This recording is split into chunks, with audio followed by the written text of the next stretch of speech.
Good morning, everybody, and welcome back to the channel. So last week I got an email from the ARCCAPTAIN company, and they asked me if I'd do a review video on their 130 inverter welder. And I said, sure, send me one, I'll try it out. So all this is available on Amazon. They sent me an auto darkening helmet, a pair of gloves, and the welder. The helmet is $31 on Amazon. The welder itself is $190 on Amazon, and the gloves are $17. So I will put the links to all this in the description of the video below. So what we're going to do is we're going to unbox this, we'll see what we got, and we'll try it out. So I kind of like playing with these little welders like this. It's just fun to play with them and see their capabilities for being the price that they are. I mean, I've welded with everything from Lincoln to Miller to Hobart, big generator welders, normal everyday shop welders, MIG welders, stick welders. So we got a roll of wire. It's 030 flux core wire, came with it. We've got us a ground clamp. We got us a tip. Whoop. Looks like a carrying strap. Oh, we have us a rod holder for our stick. Stick holder. A brush. And then we have our welder here.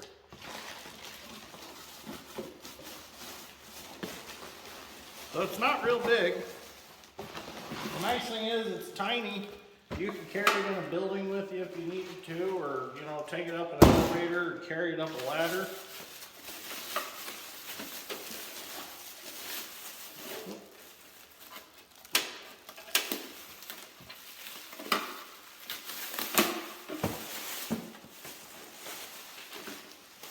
They sure packaged it well enough.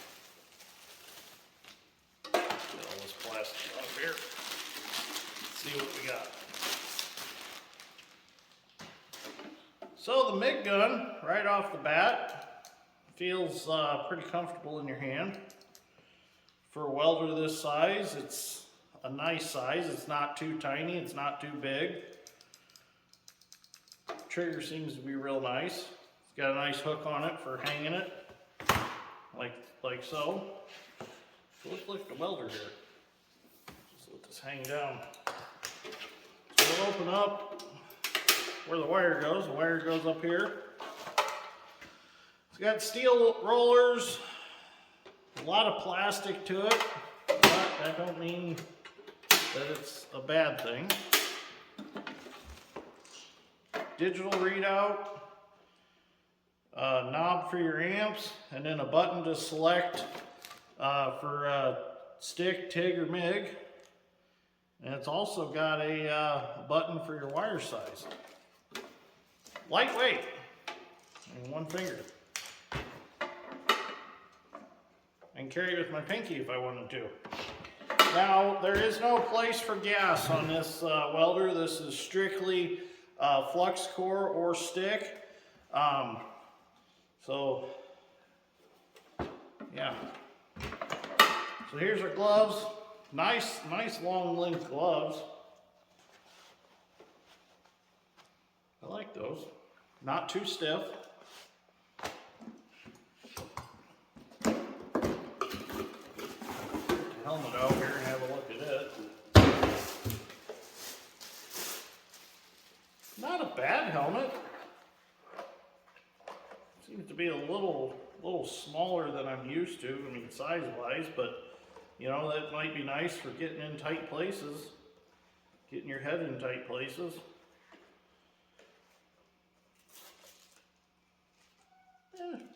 Not a bad view out of it.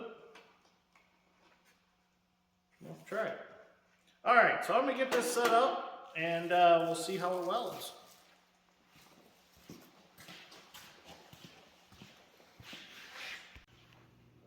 So something I really like about this welder right off the bat is you don't have to unplug the power supply for the MIG lead to set it up for stick. It's already got 2 ports down there. So that makes it kind of simple because you can just leave all this plugged in and weld with both processes by just switching the button up here. So that's pretty nice. Okay, so we're going to go ahead and put our roll of wire in. Come in this nice sealed package. Keep the moisture out. So this is 030 flux core wire. And the end of it here. If I can get it out. Let me go get a pair of side cuts. Alright, so I got a pair of side cuts. I'm going to cut off the bent part of the wire. We're going to put it in a welder. We have to get this off. Just simply turn it. Pick it up. Set the roll down in there. Get it started in the tube. We've got the feed rolls unlocked. Just going to shove it through. Oh, don't let that wire untangle, you'll have a disaster. Let's go ahead and get that back on there. That'll hold some pressure on it so it's not turning.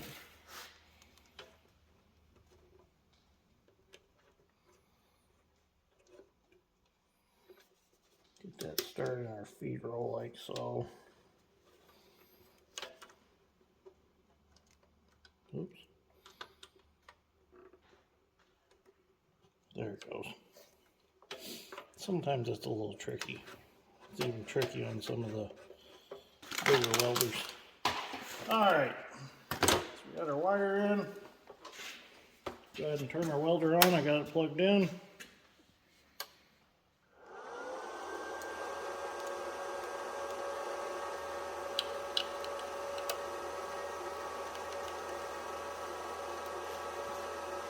Get it primed.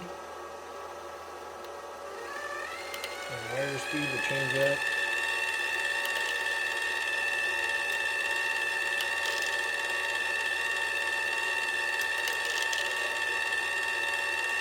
Here it comes, I feel it. Oh, got stuck in the tip. I should have took that tip out, I guess.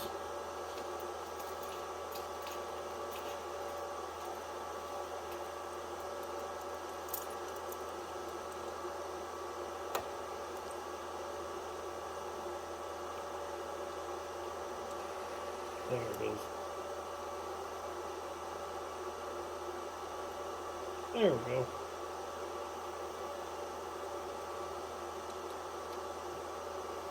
Okay. Put our cone back on. We are ready to weld. Okay, so I got the welder all set up.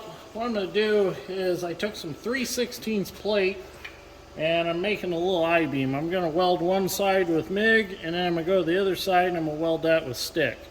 So let's go ahead and weld this up on this side and then we'll switch to stick and we'll weld with the stick and see what we think with both processes.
that a little bit hotter for this next pass.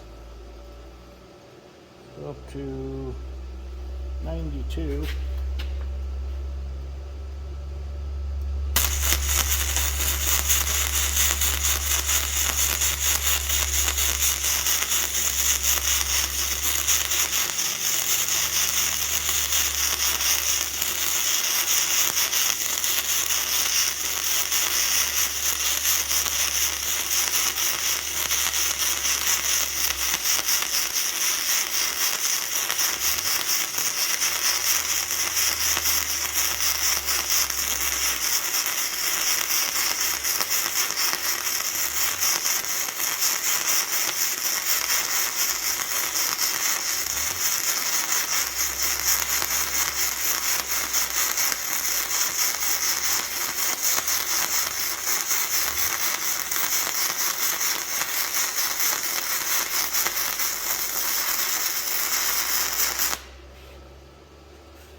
So we did get some penetration on there, it felt like. So let's clean them welds up and look at them. So now, we'll let that cool. I'm going to turn it over and we're going to stick the other side. Okay, let's try it with stick now. We've got it set at 115 amps. We got 70/18 1/8 inch rod. Let's see what happens.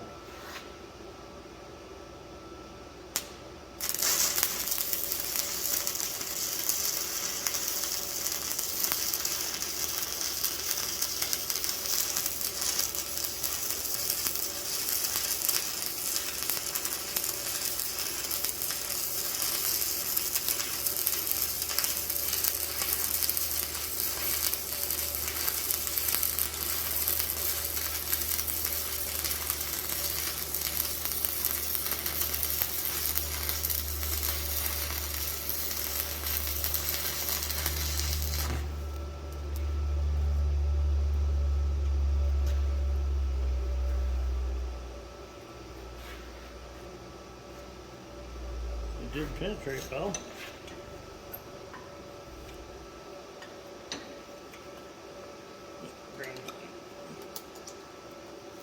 gonna tip this a little bit for my convenience. Now, I'll do some more videos with this welder, but this is the first one, just to play with it. Gonna use it around here for a while. I like it. I like that it's lightweight and I can carry it pretty much anywhere. Oop.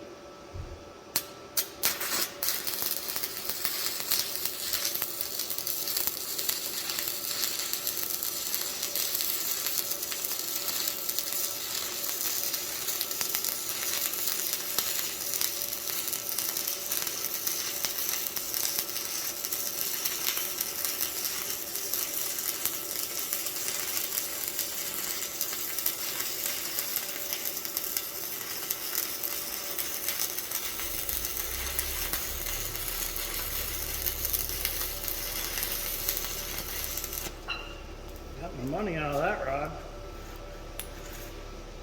Alright, so cool that off, chip off the slag and see how it looks. Alright, so I got the piece all cleaned up.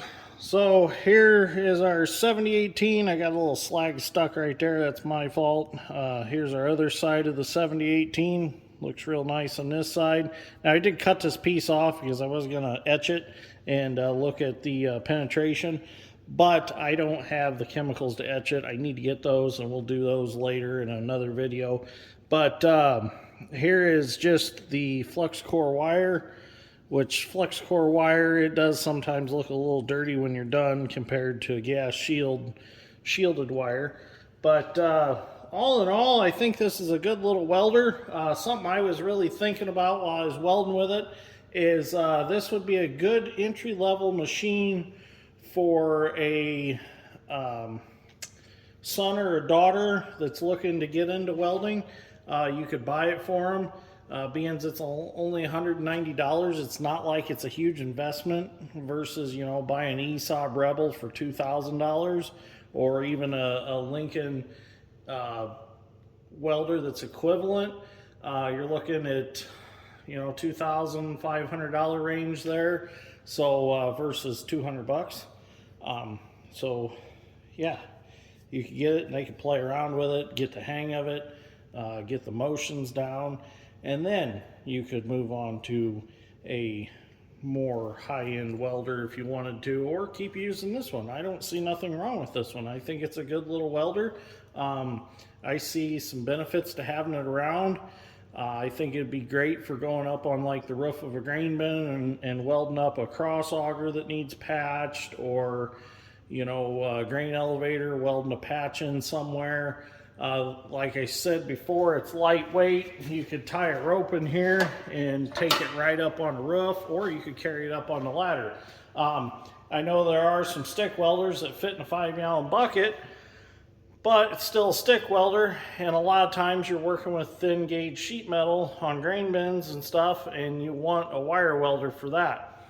So I think it'd be excellent for that. Now I'm going to keep playing with it. I can't really tell you much about a welder in just 5-10 minutes of welding. I'd like to use it for hours and hours over a course of time, see how it's going to last, and then I'll come out and say if it should really go into a industrial application. Right now I do definitely approve it for a homeowner or just somebody that does, you know, construction work and works on a few small pieces of equipment like a bobcat or a mini excavator or something like that. This is not a machine that you'd take out and weld a thumb on a 40,000 pound excavator. There's just, I don't think you could do it. I don't think the duty cycle's there to weld that long. But as far as even a small farm or a ranch, you know, I could see it being used there. And I think that's kind of their target with these small machines like this, is they want to target that homeowner, small rancher, landscaper, you know, people like that is where they're targeting the market on these small machines. So definitely, if you need a little welder, this is definitely an option. I think it's worth the $190 that they want for it. I think the helmet is a great value at the price that they've got it set at, and the gloves are excellent too. The thing I like about this helmet is it is small. I compared it to my Hobart hood, and it actually fits inside of it. So that'd be nice for like up under a truck trying to do exhaust work, things like that, where you're trying to get your head up between the frame rail and the drive shaft, or you know, somewhere in that where you have that situation where it's a tight area to work. So, and there's the knobs are on the sides, but they're pretty close to the side of the helmet, so you're not going to be catching them very easily on things. But anyways, hopefully you enjoyed this video. Like I said, I will put all the links for this welder, helmet, and gloves in the description below. Thank you for watching. I greatly appreciate that. I know some of you don't like the review videos, but some of you do. I think they're fun to do once in a while. You know, send me a tool, I'll try it out, I enjoy it, and then you get to keep the tool, you know. So I think it's be a great addition to have for some certain things around here. So anyways, thanks for watching. We'll see you all in the next one.